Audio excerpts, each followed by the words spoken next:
Baleshwar Lions चक्षु hospital एक आधुनिक रेटिना क्लिनिक उद्घाटित हो जाइए।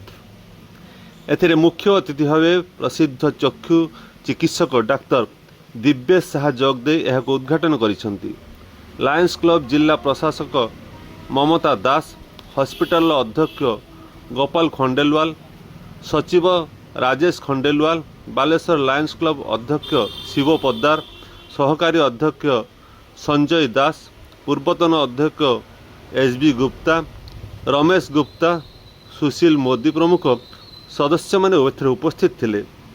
एही रेटिना क्लिनिक द्वारा रोगी विभिन्न जटिल चक्षु रोगर उन्नत चिकित्सा सुविधा पाई परिबे। क्लिनिक रे उन्नत प्रजुक्ति सहित अभिज्ञ डाक्तर माने सेवा जगैवा सह सुलभ मूल्य रे रोगी चक्षु चिकित्सा पाई परिबे बोली हॉस्पिटल पक्षरु कहा जायछि। रेटिना विशेषज्ञ डाक्तर सुशील दास प्रतिदिन रोगी को परामर्श देवा सह रेटिना सर्जरी पई उपलब्ध कराइबे। एही रेटिना क्लिनिक आरंभ हेबा द्वारा बालेश्वर चक्षु स्वास्थ्य सेवा पर एक नूतन अध्याय आरंभ हो बोली आशा करा जायछि। आपको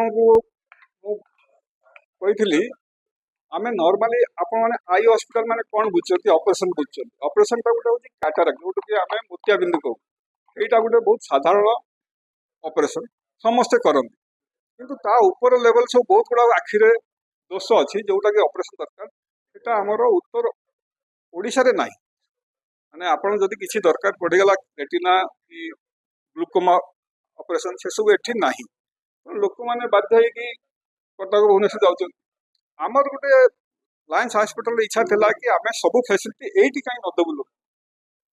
आमे कौन से कमर्शियल संस्था नु, आमे होचे चैरिटेबल संस्था, किंतु चैरिटी करिया सहित आमे जदि लोक को सब श्रेणी लोक को सब प्रकार सुविधा देबु ताहले हमर सेटा गोटे जीवन रो गोटे गोल थिला।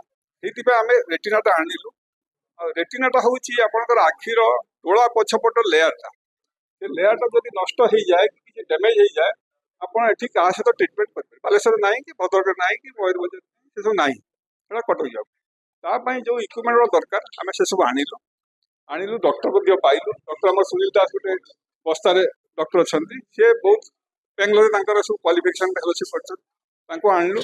तापर आमे बसी सेटअप करलु। इक्विपमेंट रो कॉस्टली आमे लगेलु। एबे आमे चाहूचे सेही सेवाटा बाहर लोक केମିତି उपकृत हेबे। तेणु से मोर नवेदन यहाँ गोटे प्रचार प्रसार है कि लोक मैंने जानतु आमे बालेश्वर लोक केମିତି सेवा करें चिंता दीर्घ 50 वर्ष धरी विभिन्न प्रकार सेवामूलक कार्य बालेश्वर कर बालेश्वर जो लायन्स आई हॉस्पिटल आज 15 वर्ष तले आरंभ होता। तो प्रथम केवल आम टेम्परारी अरेंजमेंट सर्जरी धीरे धीरे आज आई हॉस्पिटल 15 वर्ष आरंभ विभिन्न सेवा जोगे जो रेटिना प्रोब्लेम देखा बालेश्वर से किसी सुविधा नाला। तो जोटा कि भुवनेश्वर बाहर डॉक्टर मैंने आसी केवल टेम्परारी बेसिस मैंने कैंप अटेंड करते, जोटार फैसिलिटी आम ये पूरा रेटिना आरंभ करूँ। आम फुल टाइम डॉक्टर रही प्रत्येक वीकली 7 दिन जाक 24 आवर डॉक्टर अवेलेबल रही। जो रेटिना जहाँ भी प्रोब्लेम हम आखिर गोटे मेजर प्रोब्लेम रेटिना रिलेटेड, तो रेटिना जहाँ प्रोब्लेम चेकअप कर विभिन्न सर्जरी ये जोटा कि नॉर्थ ओडिशा आप देखिए गोटे फास्ट फैसिलिटी आम क्रिएट करूँ।